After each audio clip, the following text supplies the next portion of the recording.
Hey gang, Scott Davenport here. Welcome to In the Field and thanks for joining me today. Well, today I'm going to take you out to Asilomar State Beach on a very rainy evening. I went to the beach a day before starting the Big Sur workshop I hosted last month, and just to get in a shoot for myself, to do my final set of scouting.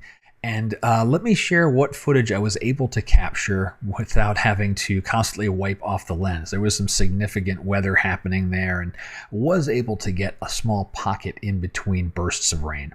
I'm parked along Asilomar State Beach, and it started to rain a little bit, just enough to be annoying, just enough that for me to do dual cameras out there and capture more field footage is going to be a little tough. As a one-person show, it's going to be a little tough for me to manage that. So I'm going to focus on getting a couple of photos, grab a little B-roll so you can kind of get an idea of what's going on out there. Hopefully the rain will break just a bit so that I can show you a little more about what's going on with the camera setup. What I'm envisioning, there's a good set of rocks out there. I want to get perched up a little bit high so I don't have to worry about dealing with the surf. I'll have enough water falling on me from the sky.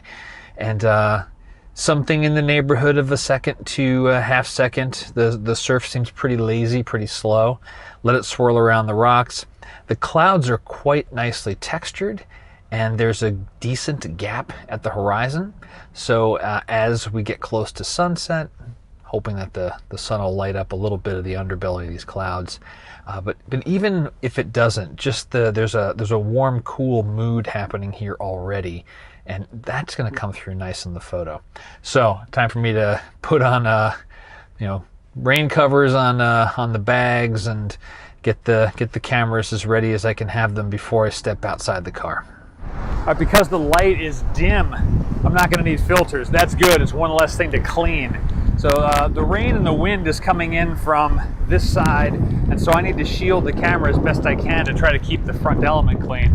I'm going to get off maybe 2 or 3 shots, and then it's going to be it. It's just going to be too much water in the air. So I'm going to get set up, get the shots, and get to dry ground. Well, the rain's toying with me. It's coming down hard, and then it's letting up.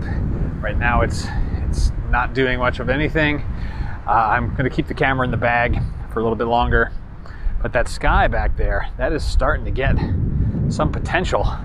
So I got to hang around, stick out here just a little bit longer. It's about 15 to 20 minutes before sunset.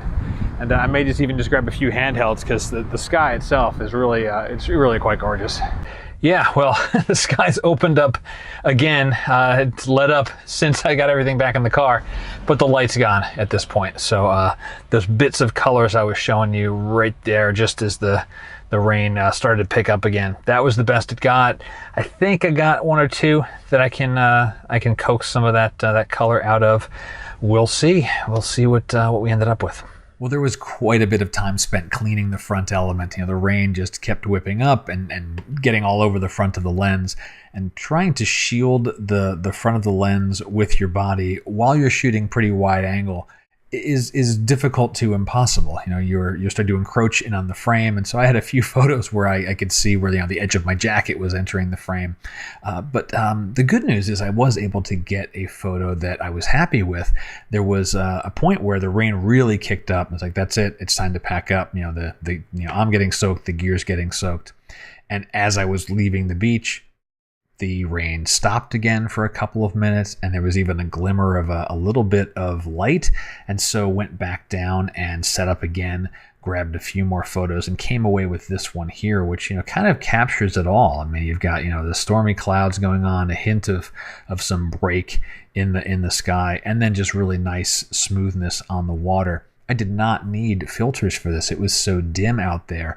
An f11 or an f16 would get you a half a second or 1 second drag on the shutter. So it really gave some nice action and feel to the water. So all in all, it was well worth braving the elements for even that short amount of time that was out there, and came away with a photo that I really, really like. I'm going to share a technique or two that I used to do the processing on this one in post later this week. On one came in very handy for a couple of the things that I did to this photo. So if you're interested in that, come back in a couple days and you'll see that video and some of the processing techniques used for this photo. That's really going to do it. Short and sweet this week. Hope you've enjoyed it, and if you did, please let me know somehow. Comments on the video below are great. Questions about photography always welcomed. And until next time, my name's Scott Davenport, and happy shooting.